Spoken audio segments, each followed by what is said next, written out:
Okay, good evening, or good morning, wherever you are.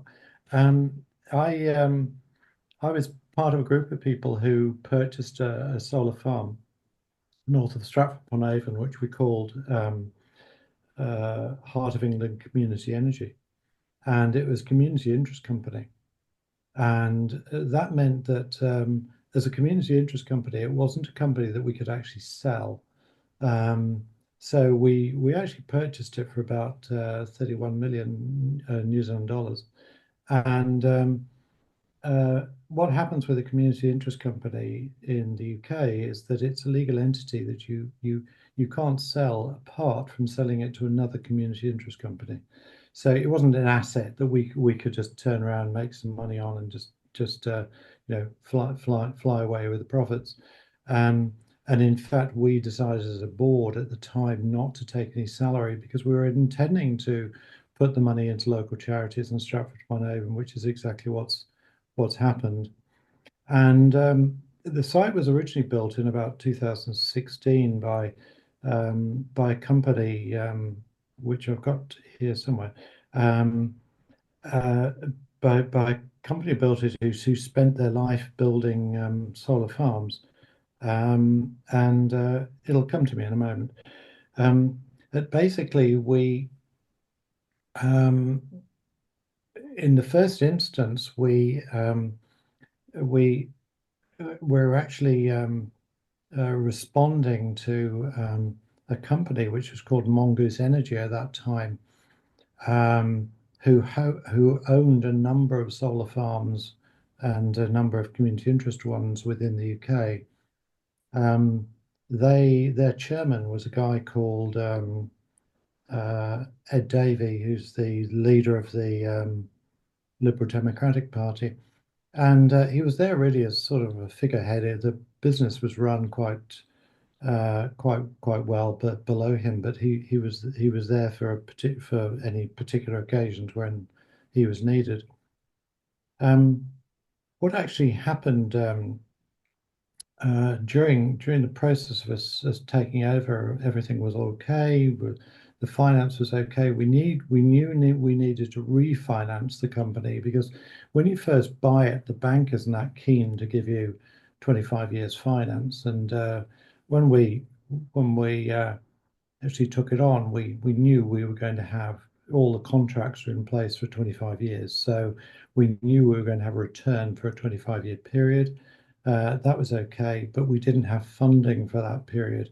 And normally, when you buy something like this, it's obviously rather difficult to walk off with a solar farm. So the bank has quite a lot of guarantee.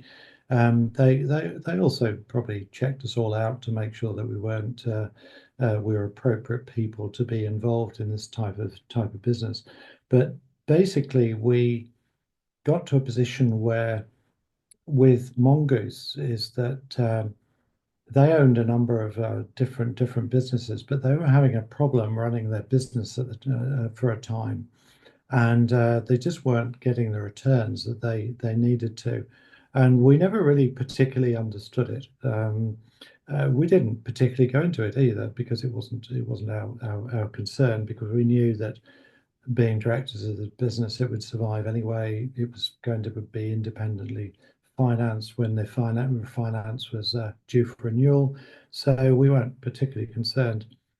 We were called down. I think the meeting was in Reading, actually. So we went down to Reading and had a meeting, sat there with a lot of other people who also represented solar farms, and they were the directors of solar farms, and we sat there and we listened with intent to the description of what was actually happening. Um, we um, we decided as a board that we weren't quite so sure about the future of where they were going with Mongoose. I'd never been involved with a business that had problems before. I think my colleagues on the board were also similar minded that they'd also not had problems. So, what was it, and were we really going to be able to get to the bottom of it? So, when it came to a sort of board meeting to decide what we were going to do, we actually decided that we would come away from Mongoose and finance the company um, through the contacts that we had and go ahead and run it. The thing you actually need for a solar farm isn't actually particularly complicated. You need someone who's actually going to do um, the procedure of looking after the finance side, paying the bills, and making sure that all the legalities are looked after correctly. And we actually sort of interviewed a few companies, and we appointed one in particular, which was called Communities for Renewables, based down in Cornwall, and they were pretty impressive. The guy who actually owned the company was a chap who'd worked for one of the big four accounting companies for years, and he'd been a specialist in wind and solar, traveled the world, putting systems, commissioning systems, proposing systems. And so he was an extremely knowledgeable character, and he was uh, with a couple of other people owned this particular company that we were going to employ to look after the figures. The people who were employed to do this work had already done it for quite a number of years. They had a strong um, they had a strong track record of keeping companies going, getting the finance sorted out, and everything. So there was sort of little risk with going to them, and we quite liked the way they worked. By the way, if you want to actually ask a question during the time I'm talking, please do, because I'm as you'll understand shortly, I'm sort of fairly random speaker, so I can pick up from wherever we leave off. So please put your hand up or just shout, and I'm quite happy to discuss things as we go through. Um, the other person we needed to run the site consistently was a maintenance crew, and there was a maintenance crew on site because we owned three of the sites there north of Stratford Upon Avon. We owned three, but there was probably 10 on that particular site. In fact, did further. So basically, there was a guy on site, an electrician on site, and he had everything on his phone. So if there's any problem with any of the inverters,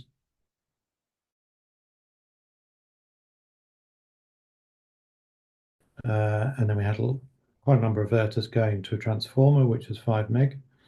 And then I think we might have had a 15 meg transformer. I'm not quite sure on that, but the 5 megs, there was three 5 megs that was a total export of 15. Um, and so we just accumulated these inverters and wired them through into the transformer, and they were wired through into the transformer and accumulated that way. Electrically, it's pretty simple. Um, but if any of you have got solar at home, you'll understand that on your phone, you'll be able to actually have a look to see how the inverter's going at any particular time. It'll tell you whether there's any errors. It'll tell you whether there's voltage difference, whether synchronization is working or not, and that's domestically. So in industrial application like this, um, it's exactly the same. And so the guy had on his phone each individual site and each individual inverter on his phone. And if he got a message up, inverter wasn't available, he could go check it, change it, and that was it. So we paid a maintenance fee, and the guy was there. He had a backup team as well, so if something happened over the night or weekend, he could go and sort it out. Overnight, of course, the generation isn't going, so that's probably quite a good time to do some of the work. Um, but during the time, certainly I was there. I'm not a director anymore because I now live in New Zealand. But basically, we really didn't have any problems at all with them. The only other thing you have to do is to clean the panels. And the way you know how to clean the panels or when to clean the panels is that you have a test disk, which is located somewhere on the solar farm, and you compare the output from the test disk to the to the solar panels. And if there's a certain percentage difference, then you instigate a cleaning program. Now, in those days, it was by hand, and we didn't automate it. I don't know if they've automated now. I've seen automated systems, and they look pretty impressive because they're themselves solar powered and just have a water line linked into them and brushes, and they're cleaned off. So from the output point of view, you can constantly monitor that. And we sort of had a system where we could constantly monitor the power coming from the solar panels, from the whole site. And also we had 3 megawatts of batteries as well, supplied by a company called yeah, it'll come to me. But by another company, and they were okay. We didn't operate them. They paid to be on the site, and the relationship was fine. They were basically in containers, so you have 1 megawatt in one normal size container. They had security cameras on, and everything was monitored remotely from their own particular location, which was central London. And so that was absolutely fine.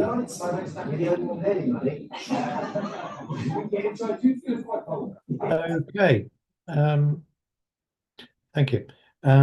So what we did is, having agreed to leave Mongoose Energy, we then went about with our communities renewables team to refinance the whole project. Basically, at the beginning, the bank doesn't really want to lend you the money for 25 years. They'll do it for a short time, 2, 3, 4 years.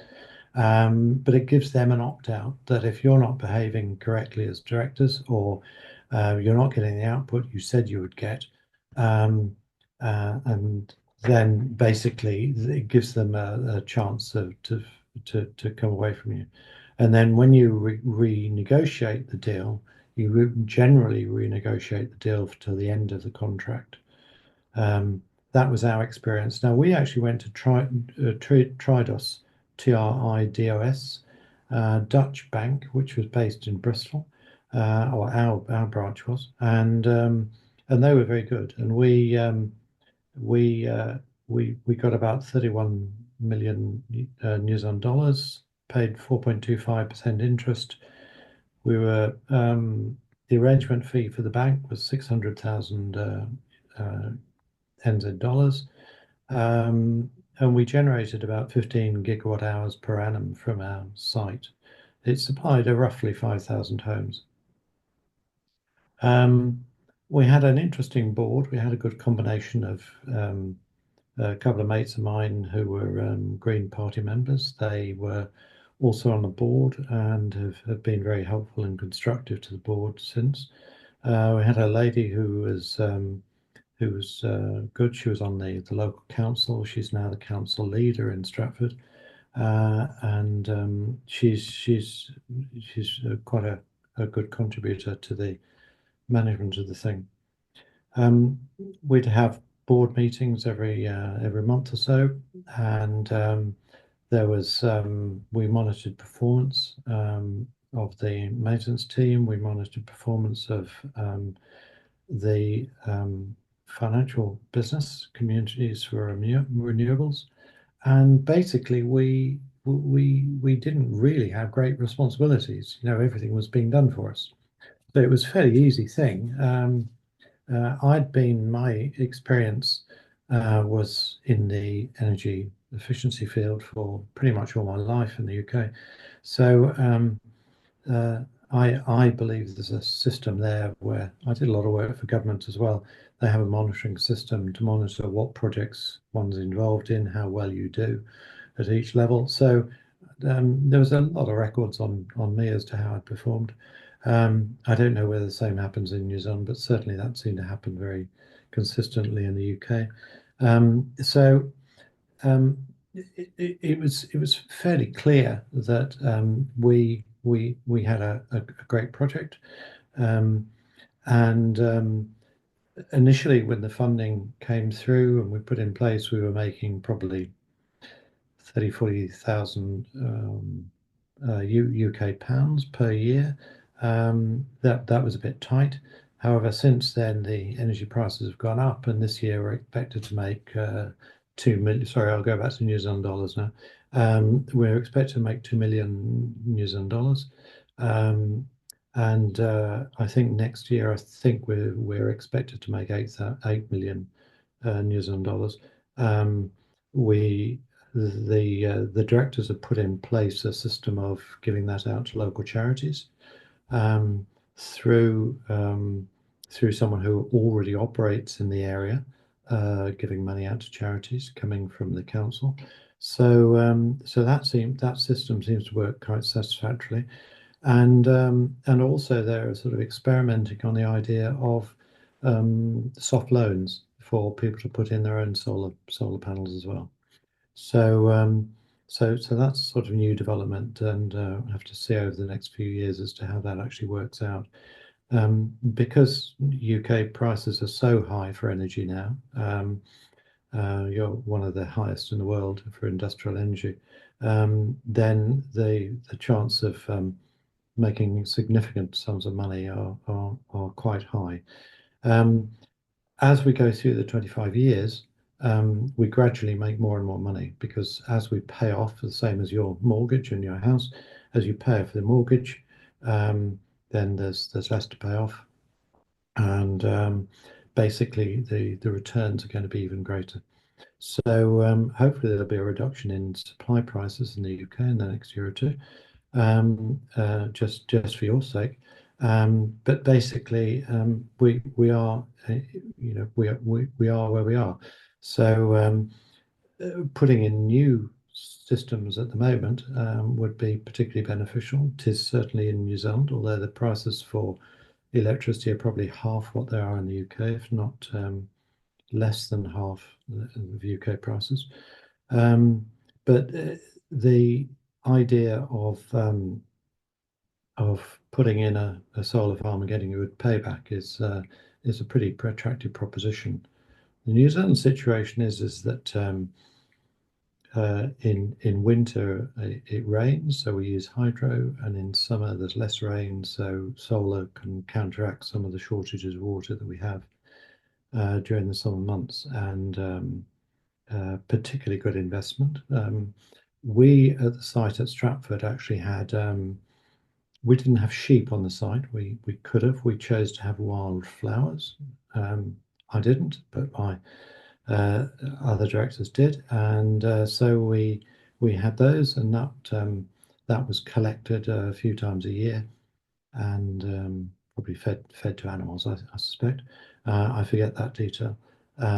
We could have had sheep because sheep work extremely well with solar farms, and you can use cows as well. But uh, really, you lose. I think there's quite a lot of research that's been done now. I think you lose 10 or 20% of grass by having the solar panels there, but there's real benefits in having the shade of the solar panels on some of the grass as well.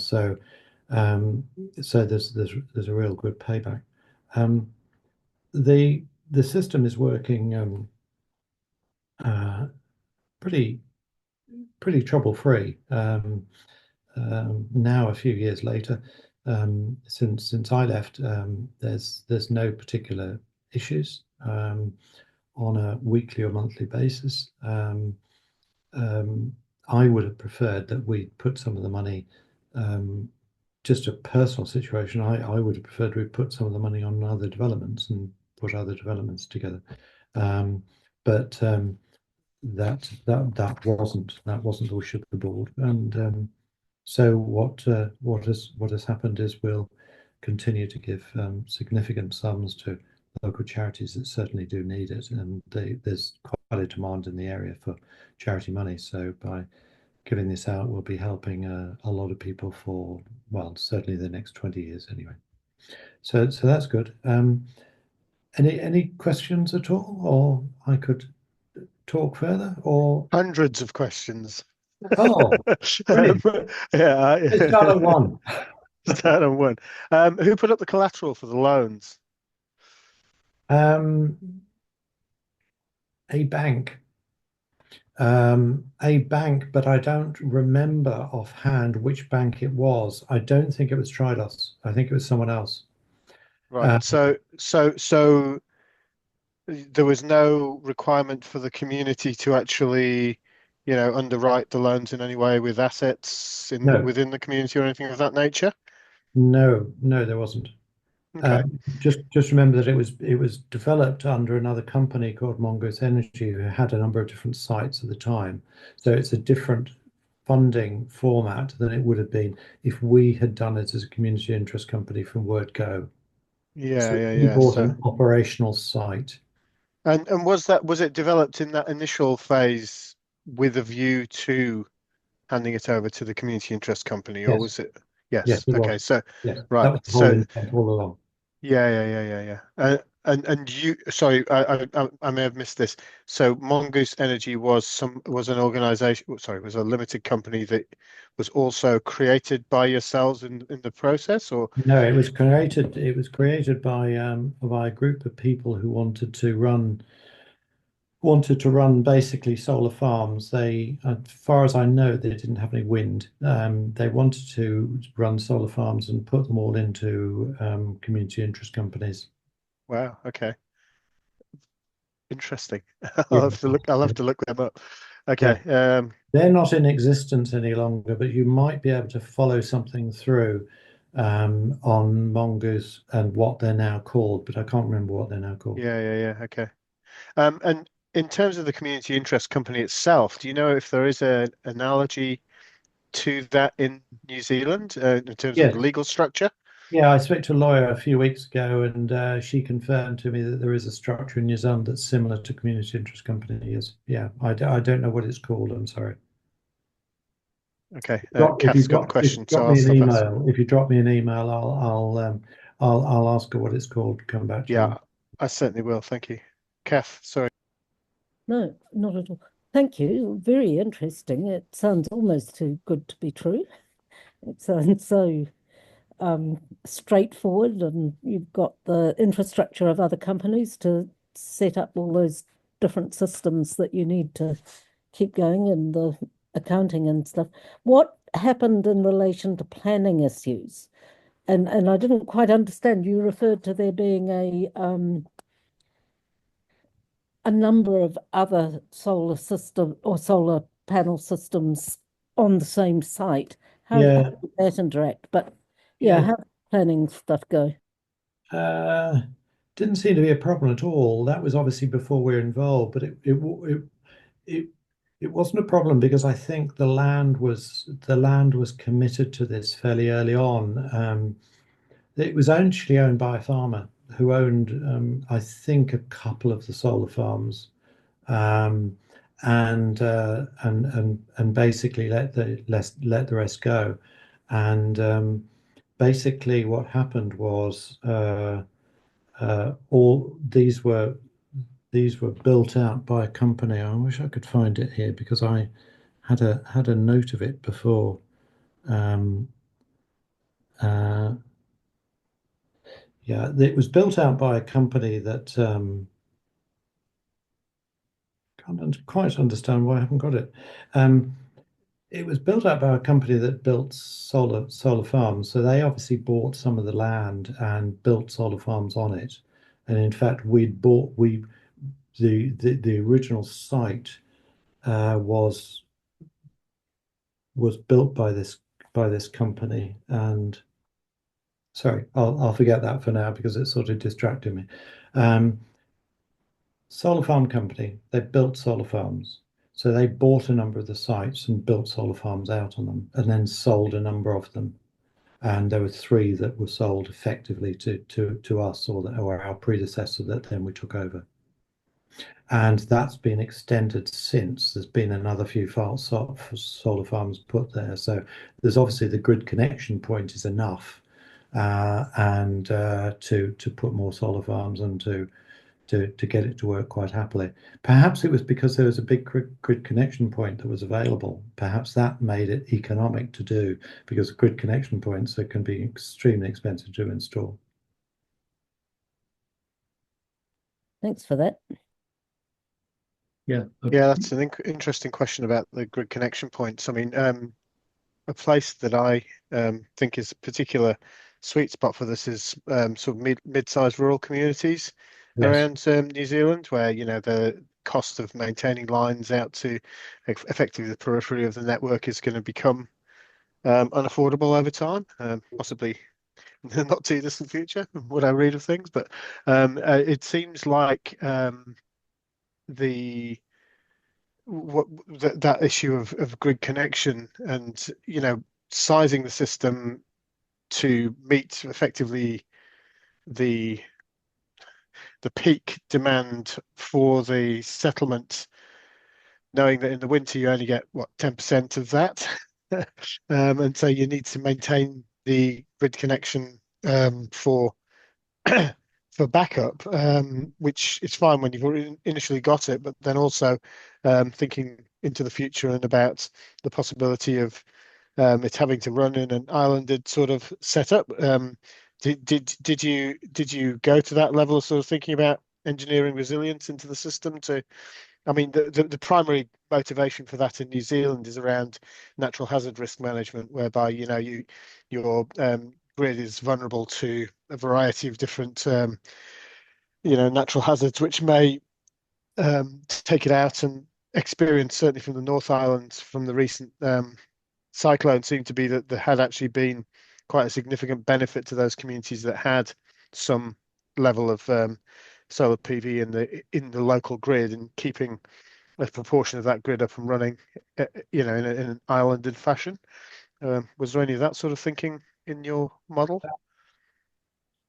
No, I don't think the interruption of that level. The company I ran in the UK, we had to put supplies into different places, different companies around the UK when they were building new sites. Mm-hmm. And there was only ever one site that we were working on, which was at the end of a long transmission line. And basically, we had to put a diesel generator to that site to keep supply, because it was a food manufacturing. Well, they made bread actually. So, and if you know anything about that, they have continuous baking ovens, and if they lose power, you get all sorts of trouble, because the bread catches on fire. You then have an oven fire, and the cost of that is horrendous. So what we did is we put in a diesel generator with which we actually engineered, and so we could support the site running at full load for a period. The problem in the UK is really getting the grid supply point. I remember looking at a site in London and was quoted about 30 million New Zealand dollars to get a supply to that site in North London, which was too much. That was more than the factory was going to be cost to build. Yeah. So yeah, some of the costs can be extremely high. And I remember one in a remote area, or remote-ish area, that was probably going to be about 10 million New Zealand dollars, and that was too high as well. So what you had to do is you had to pick your location very carefully. That was part of the thing about getting your location to a secure grid connection point. But in the UK, you don't have such high winds and you don't have earthquakes.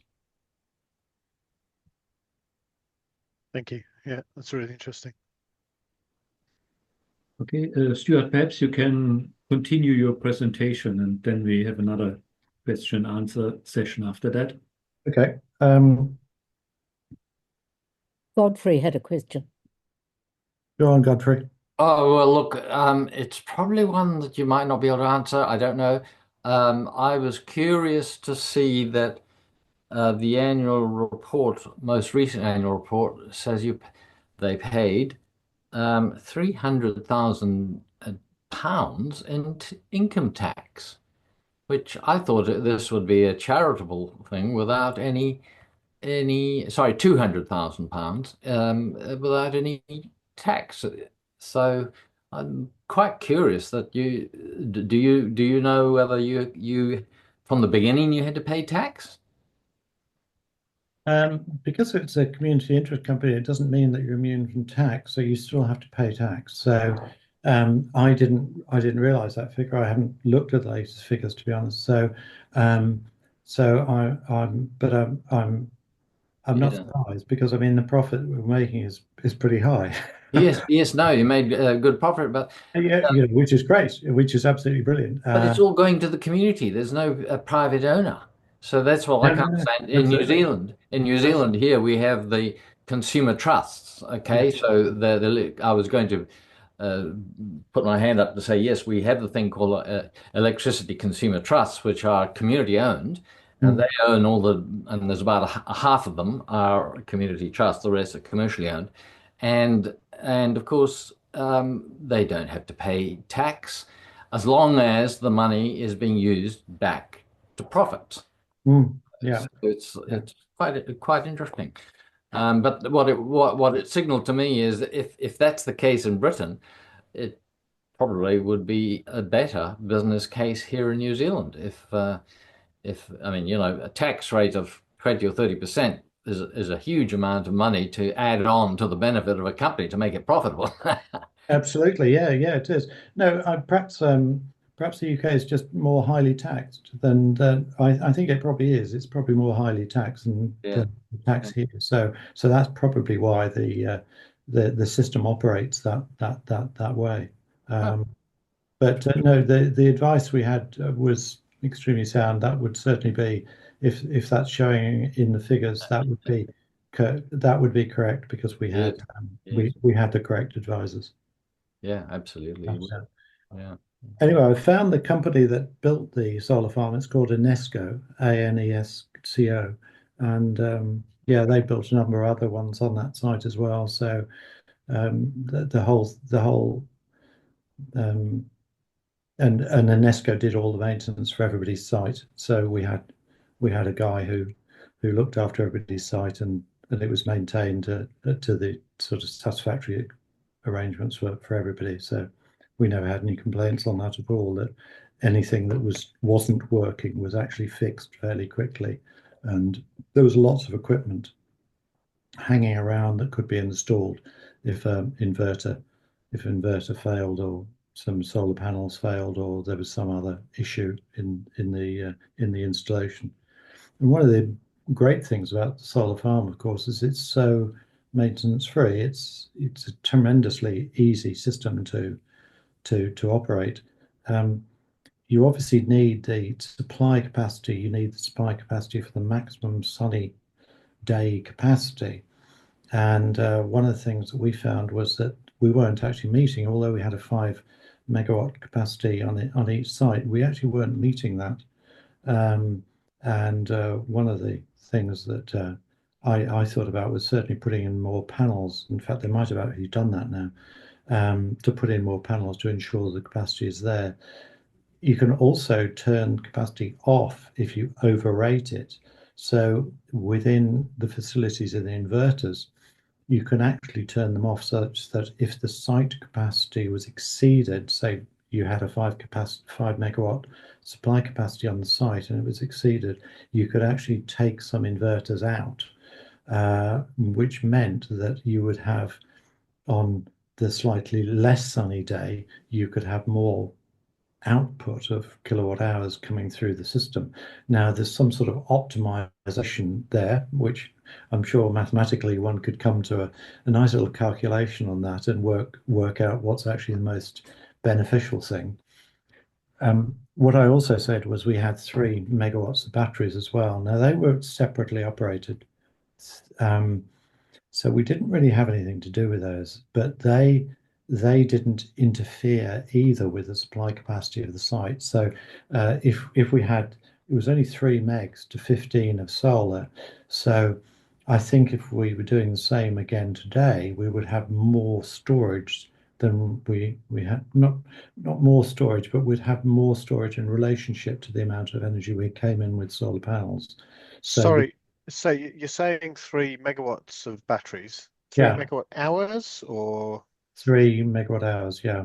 right? So presumably that was able to offset some of the nighttime buying back in from the grid for the community that owned the site. Is that how that works, or No, it works what on would? frequency response. It controls. It's a frequency response. Yeah. Yeah. So that's where the money is. The money is in controlling frequency.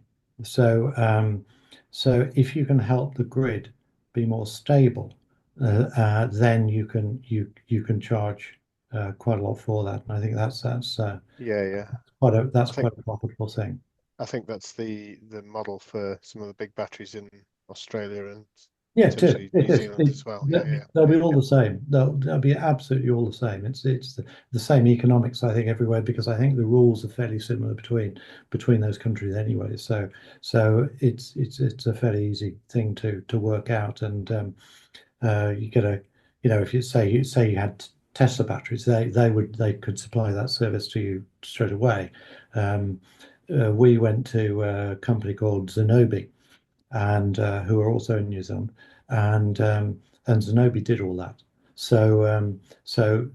But I mean, the information is a the information was interesting because I wanted at one time to add our own batteries as well, and but I couldn't get our company, Communities for Renewables, they didn't have the information available and they didn't know how to get it actually, for frequency response, which I thought was odd because I would have thought they would have.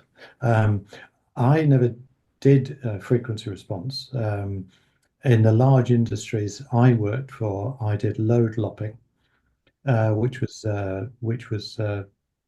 very financially advantageous if you had perhaps a 10 megawatt supply for a factory, if you could just limit it to 10 and not go to 12, you could save a fair bit of money, and you could do that via energy management system. So I put a number of those systems in which drove things such that we could reduce that. In a similar way, as I mentioned with the solar panels, you could do exactly the same with those as well. So you could you'd optimize your design of the number of solar panels for the supply capacity by shedding certain loads from the inverters on the sunniest periods. The I don't know where to get it, but that sort of information on frequency response must be available, because there are companies For sure. that sell those Absolutely. expertise. So if Tesla can do it, then anybody can do it. Yeah. And I think there's off the shelf kind of setups from a number of different suppliers that are theoretically capable of it. It's mainly in the contractual setup, right? The actual technology, I think, isn't particularly anything out of the ordinary from a sort of grid perspective, as I Yeah, understood it. there's that company that's an English company as well, Octopus. Yeah, Octopus has got it Yes. in the UK, so Octopus has probably got it here as well. So it might be that one could actually use Octopus to do that sort of grid control. Yeah. Interesting. I don't know if anybody else has questions. I've got a lot more to say on it actually, but I'm more than happy to take any questions. Obviously, if anybody's got any more questions to ask. Sorry, you do have a lot more to say. No, I don't. No, I don't. Okay. All right. Anybody else? There was a question in the notes. Yeah, there was a question here in New Zealand. Directors' liability is quite an issue and discussed at board level, and directors are taking insurance out against any liabilities. Was that an issue for you guys, Stuart? Yeah, we had insurance as well. So we had insurance such that we weren't liable in any way at all. So and there's not much we could do wrong because we weren't actually involved in, I mean, apart from fraud, yes, we would have been subject to fraud prosecution if we had committed any. But from the sort of safety point of view, the safety of the site was in the hands of others that we contracted. So there was no safety issues for insurance. And yeah, the liability if there was damage, if there's a light aircraft crashed on it and we had to replace a lot of solar panels, then basically that would have been covered by insurance as well. I don't remember insurance being that high, but I'm not absolutely sure on it. And did you document, or has it been documented somewhere in the UK? I hadn't even really. I've been looking at this for a wee while now, and I hadn't really thought to go digging around for examples from the UK in terms of all of the founding documents, the organizational structures, the relationships between the companies and all the rest of it. Was any of that sort of formally documented and made available for others to follow, or has somebody else done that you're aware of? I've got a number of documents. I don't think they are widely available, but I think it would be probably available if you could find the right person to do the accounts and the management of everything. I think they would probably have some of those documents anyway, and that would come as part of the package of employing them. Because Right. they have to do the legalities as well, because they understand the process of supply and supply from it. So you're talking about the equivalent of the Mongoose Energy outfit that you originally worked Yeah, with. well, no, this is Communities for Renewables, which is based down in Oh, right, Cornwall. yes. They Yeah. they had all of that because the guy who, as I was saying to you, the guy who owned the company worked right around the world on wind and solar. So Yeah. he had all the documentation appropriate for the different principalities, at hand. So I think that's where it would sort of come to. And in fact, I thought about it because I thought if this did happen in New Zealand and someone did actually want to do this, I would probably approach that company to see what legislation documents they had, because I know they've got everything, and the English law is not really that different from New Zealand law, and it would be a starting point for a New Zealand lawyer to start working from Yeah. if it wasn't here already, but I suspect it's here already. I Mm, doubt whether that's really necessary. mm. Yeah, that's what I was going to ask. Do we have any community-owned generating systems in New Zealand? I'm not sure, and our electricity market is pretty difficult to work with, I think. And if you have solar panels in your own house, Yeah. and you just want to sell back from your own house, it's quite difficult to get organized to do that. And when you do it, you get quite low payments. So the whole thing is not simple. So I don't know whether we have any community-owned generating things in New Zealand or not. Maybe you do. It's an interesting one. I've pitched to our local lines company to become one. There's organisations like Lodestone Energy and so on who are doing the sort of megawatt scale battery energy storage and PV type solar farms, but they I don't know. I mean, I don't think there's any sort of indication that they're thinking about this in terms of a for community benefit model. Um, I one can of the comment on lines. that. Oh yeah, please. So I mentioned to you that about half the lines companies are owned by community trust. Let's just take the one closest to me, which is Well Networks, which is the Hamilton area. That's owned by Well Networks Trust. Okay, now that trust owns the company, and the company, the network, is is a company, and it can recently, in the last 5 or 6, 10 years, it has been allowed to generate electricity in where before they weren't. They were, originally, when they were set up, network companies could only distribute it. About, I can't remember how many years ago, because I just don't have a figure in my mind, but it was probably 10 years ago or 8 years ago that they allowed these network companies to set up small generation inside their distribution network. So, for example, Well Networks has the only battery generator, you could say, in New Zealand, just up the road. And certainly it has wind power, and it has, I don't know about solar PV, but there are lots of solar PVs dotted up and down the country. Not huge, but I would have thought the size of Stuart's perspective, and they're owned by the two classes, the distributor that's community owned and the distributor that's shareholder owned. So we have quite a lot of distributed generation. I don't know how much. It's very easy to find out. You just go to the Electricity Authority, EA, Electricity Authority, and there is a big website, a big spreadsheet that shows every single generator in New Zealand, and who owns it, and what type of ownership. So it's pretty transparent, but pretty complicated. Sorry, that was not a short answer. No, I think Sorry. Also, Go ahead. Cooperatives, companies act in New Zealand, of course, and we've helped community groups set up cooperative energy companies, specifically to build solar farms. They haven't actually come off yet, but yeah, there is legal structures that are very similar to what Stuart was describing.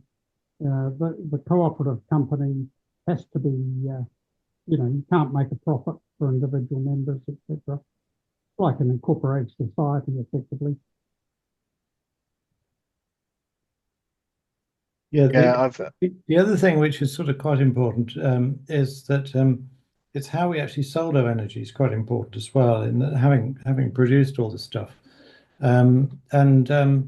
We went for quite a while. Part of my business was trading energy, so we had big customers, and so we bought energy for them, and so I knew quite a lot about trading, and so basically what we did is we started off with spot price, and the spot price generally in England at that time that we were doing it gave us the best return, because the risk element you took a risk element on board, but it was over the longer term, it was shown to be better than a fixed price contract. And so I think they're probably now in a fixed price contract, because yes, with my experience, I was used to the risk, so I wasn't particularly bothered by the risk, and the risk side of it's actually quite good. There's a small 4 megawatt system just been commissioned a few months ago in Waikato, and they're on spot market pricing. I noticed. So I put a sheet together which can be emailed to each of you if you request it from Thomas, and it's got a couple of videos there, and one is the New Zealand one in Waikato. So yeah, so there's different ways of doing it, but you can do it wrong, but you can do it better. So the spot market, certainly in the UK, at times is very much the one to go to, but you have to be able to also understand the basis of swapping between fixed and spot, and it's advantageous to do fixed rather than spots. The UK, of course, had a feed-in tariff that was a minimum requirement in New Zealand. I think, as Nathan said earlier, the feed-in tariff that you get paid in New Zealand, the big boys, the big generators are still paying in the order of 10 cents a kilowatt hour. Meridian is up to 17 cents a kilowatt hour, as long as you're prepared to sign a 5-year contract. This is for home solar systems. So yeah, and you're limited to about 10 kilowatts there, aren't you? No. It's negotiable, but yeah, I mean, we put in bigger than 10, just more bureaucratic. But Okay. it can be limited to the amount you can be exported. But the other thing is, and of course, in New Zealand, it doesn't pay to export anyway, because if what you're offsetting in the way of energy is worth far more than what you export back into the grid. So self-generation in New Zealand is what most householders, farms do, use it themselves. But when you're talking about raising funds for a community solar farm in New Zealand, you do need guaranteed prices. So the power price agreement, the PPA, even though it's a fixed amount, is what is bankable in New Zealand. You just do not get a bank that will lend you money if you don't have some sort of contracted, guaranteed minimum. And yes, as Stuart says, the skill is to only contract the minimum amount that you need to cover the base loans, and then play the peak, because peaks, are great, and in New Zealand in the last couple of years have been fantastic. But when they're low at night in New Zealand, you're still getting, night's not for solar generation is not a problem. I notice Octopus Energy during the winter pays 40 cents a kilowatt hour for any export into the grid, but only, between 7 a.m. and 11 a.m. and 5 till 9 at night. So this is where there's very little solar gain, but you have to have a big battery to be able to make use of that. So if you can store your solar during the day and then export it and control your battery to export it at the peak times, you can do quite well in New Zealand. But yeah. Okay. Yeah, it's quite interesting. I use Flick, and my export prices are very attractive at the moment for my home solar. I think I got something in the 30s last month. Oh, So that was okay. But I'm not sure, because the price that they paid me is actually different to what's on my written contract with them. So I haven't mentioned it yet. I'm sure it won't affect their finances that much anyway. So I only have a small system. Your contract, that's fine. Yeah. Well, it's their error, it's not mine. So, but yeah, it's an interesting one. You're absolutely right. If you're putting a project together from start, then you need a supply contract, which is going to give you the return to cover the investment that you're installing, and that would be the first few years. You would need that in place, certainly, until you show the sort of competence that you could play the market and get that right, or you had the finances to back it up. So there'd be several ways of overcoming those issues. But yeah, it's an interesting ploy, and we went into it with good intentions. I think the guys that are still running it have got some very good intentions as well, and it's very nice the way it's worked out. I personally would have preferred to have expanded the situation by buying more sites. But that was the way I thought, but that wasn't something I felt I could carry in the board. I just got one question, Stuart. You mentioned the profits are going back to some charitable organizations in the area. Are you also lowering the price to the customers? So do they have a direct benefit from it? No, we couldn't do that. We can't do that at the moment. We would love to be able to do that, and we that would be a very nice thing to do. But there isn't that system is not in place where we can select the customers that we would like to supply. We can fairly easily become a supplier. Becoming a supplier is not difficult. I've worked with a number of companies to make them supply, to allow them to be suppliers, and qualify them for being suppliers. So that's not particularly difficult.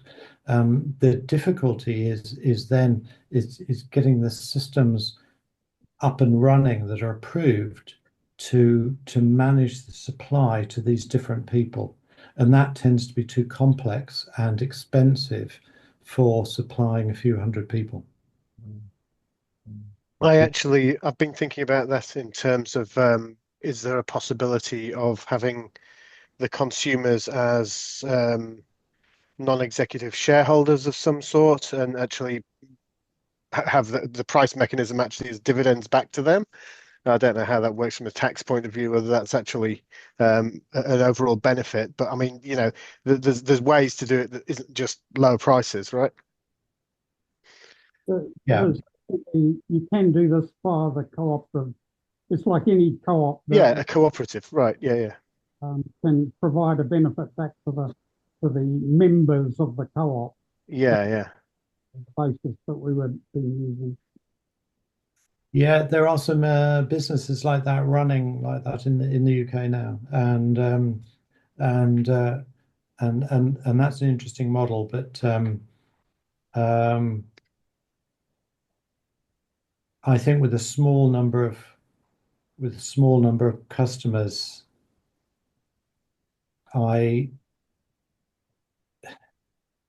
you see, it used to be that the main suppliers were using some fairly heavy equipment for their computer systems. They used to use mainframes, and they were really expensive.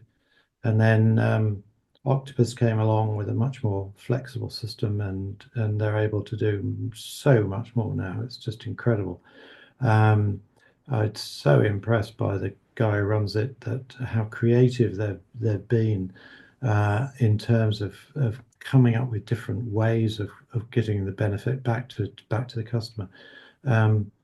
And he's now doing the supply for some of the main. There's N-Power was one of them, and another German one. That he's doing there, because we were doing supply for people for years, and so many problems were associated with the mainframe systems from the major suppliers that it was quite inflexible. And what Octopus has done is cut straight through that with their new system. So that's why they're so successful, and they're incredibly successful in the UK, and possibly will be here in time. I don't know. But certainly in the UK, they've solved some really major problems, and are able to help people. Because of the cost of the supply systems, we couldn't make it work with several hundred suppliers. We would have had to have done thousands, and that was a different project.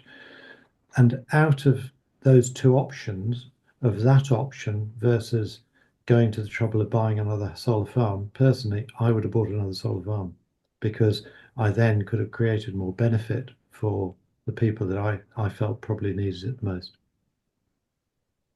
And that's just where I come from. I mean, people will do different things for different reasons. Yeah. The other thing that I think makes sense to me, just for the sake of other people on the call, in case anybody's inspired by this thought, is the idea of this being in some way owned at the regional or territorial authority level as a community-owned, what they call council-controlled organisation, CCO, with the view to using it to generate revenue to offset rate liabilities going forward around things like Three Waters, etc., which obviously we've got some pretty major costs associated with. So I think there's probably scope to sell it to those organisations in that way as well, and I feel like there must be there's clear downsides to CCOs and being owned by TAs, etc. But from a community benefit perspective, and using it in that way, I guess it could be set up by a private entity to provide that same benefit.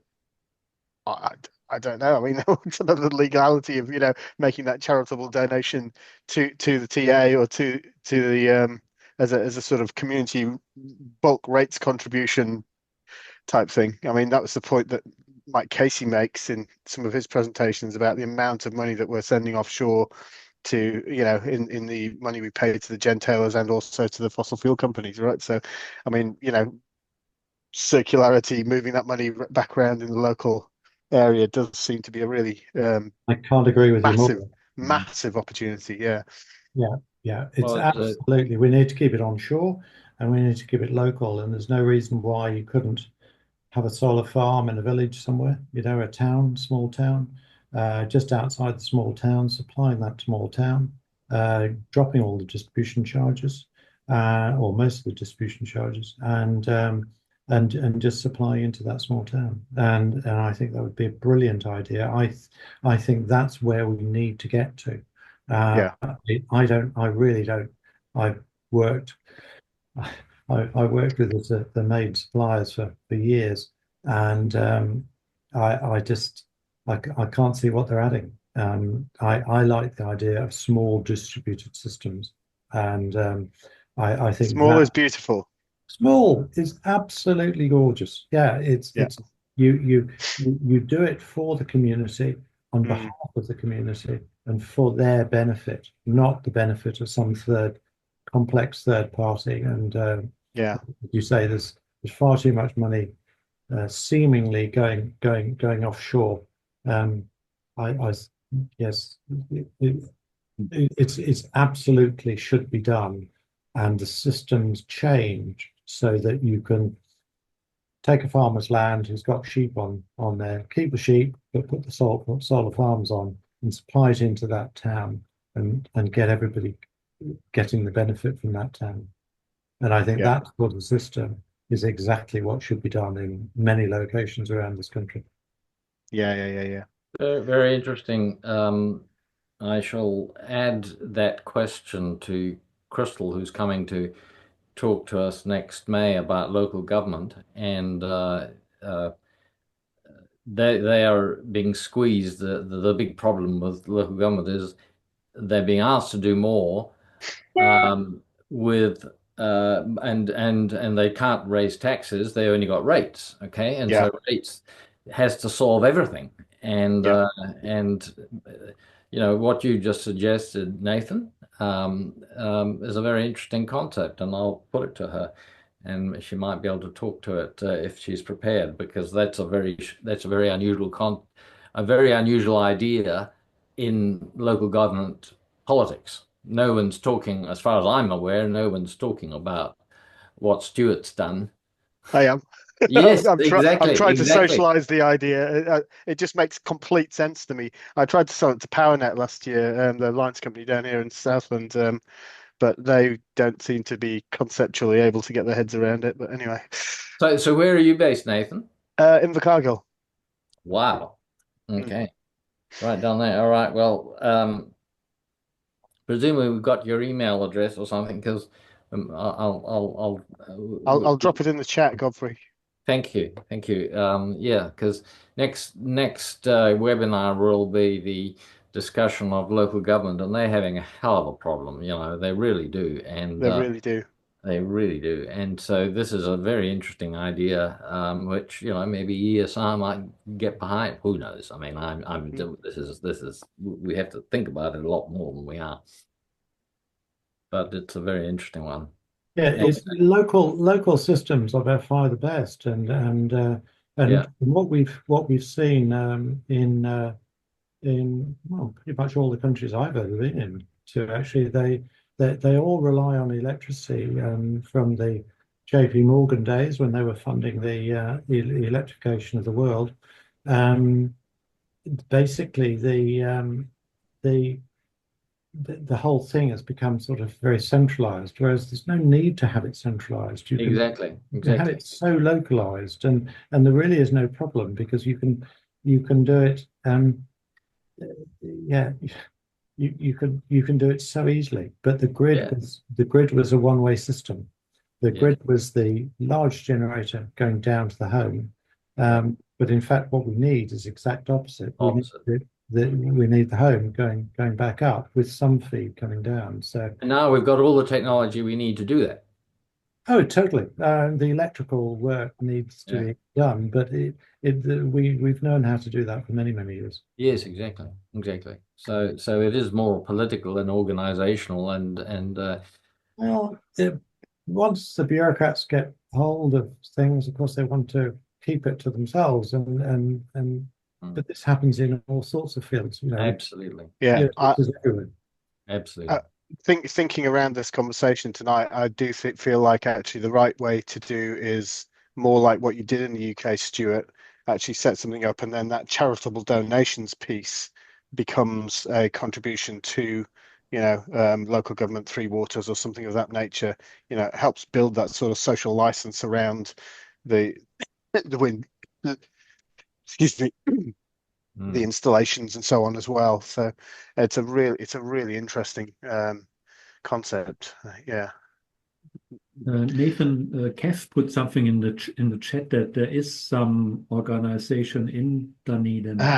Yeah. You know of There was Scott Willis, who's now Green MP, was trying to get a community energy thing with a wind turbine on the hill north of Dunedin off the ground, and he got basically shot down by a whole load of environmentalist NIMBYs. I'll say no more about that. But it didn't go anywhere, unfortunately. Well, we certainly got to do things differently, don't we? We really do. Yeah. Yeah. There's no doubt about that. Yeah. Yeah. Yeah. I mean, the cost of solar now has just dropped enormously, and you can get panels for less than $100 now. So absolutely. now's the time to do it. It is so much the time to do it, Yeah. and inverters are so simple. And the batteries have dropped hugely too. So the three together. Massively gone through. Yeah. It's the whole idea of having a system for a village or a town, is totally doable. And it's yes, you might need some people sort of putting some funds in the first place, but it's a community benefit. So that everybody's going to get benefit from the system. So yeah, I just think small has to be the way forward, and the idea of national systems it's just got to fall apart. Yeah. Well, I mean, I was going to say, can I just share the one slide I had, the single slide I had of all our electricity distribution companies?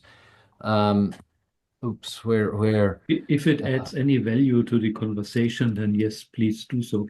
Oh, well, I don't know if it does. I can't make that judgment. Go on, Godfrey. What I was the only reason I want to put it up, but I can't find it on my share screen. Where the heck is it gone? Is the one? Sorry, you're going to say the reason I wanted to put it up was just simply to show that New Zealand is a mosaic of all these different type of companies, and that does make it a little bit more complex. Well, it's always made it more complex. Blast it. Why can't I? What if I do this and then share? Oh, yeah. Okay. And now I go to PowerPoint. Can you see that? Yes. Yeah. Okay. That's all I want to show you. These are all different distribution companies. Okay. And you can see there's 17 commercially owned companies and 12 community owned monopolies. And these, I've carefully used the right word, owned monopolies, okay? Because they are monopolies, clearly. No one come and compete. And so the Commerce Commission comes in and says, we've got to treat you differently. And that's a good thing. And it does. But it complicates everything because over here on the left-hand side, you can see Electricity Authority looks at it. But anyhow, that I don't want to spend more time, but I just wanted to show you it is a real mosaic. And can you imagine each one of those companies have boards of directors, have trustees if their trust company owns, and it really is complex. And then if you throw in the solar power and where you're going to put it and everything, and it's not simple. Not to mention the generators. Exactly. Well, I hadn't shown the pictures of the generator. That was just the distribution.